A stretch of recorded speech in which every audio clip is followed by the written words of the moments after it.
السلام عليكم دمان كسر دوادة مدرسة هربت وحن إذن سعودسينيا إن وحير لقى بدل سيدا لوج إن ويب سايت كلوجو سمين شري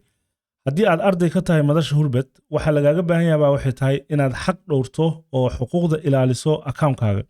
هداد إلى لوي سمركا أو فرها كبحو وجاو قف جلي كرا أكاون كاغا ما أوتشرو وحل لقى بهنيا بوحيتاي إن عاد ساين إن مركات كليكو سيزو إن يوزر نيم كاغا حاجز جلسو كديب عاد باسور كاغا ماشان أكو قرطه markaad passwordkaaga qorto kadib ayaa waxaa samayn kartaa in aad hadeertaan login aad klik ku siiso login markaad klik ku siiso waxaa lagu weydiinayaa waa OTP OTP-gaas haddaan la gelinin ma uu login kuma samayn karto website-kaaga waxaa lagaaga baahan yahay marka waxay tahay emailkaaga inaad inta gashid oo account kugu diiwaan gashan yahay Hurbad emailka kugu soo dhacayo secondkaas gudahood inaad numberkaas aad ka soo koobiyeyso ogow numberkaasuna 10 daqiiqo kadib waa u dhacaya marka numberkaas inaad soo koobiyeysato oo paste xagaas ku dhahdo oo login tiraahdo ama qor ama paste ku dhahday kugu xiranta waa isku mid login ayaa leedahay dan kadib account-kaaga sidaas ayaa ku galaysaa oo sidii hore aad u isticmaali jirtay ayaa u isticmaalaysaa marka ogow security-ga sidaas baa waad keenay waxaana loogu talagalay waxay tahay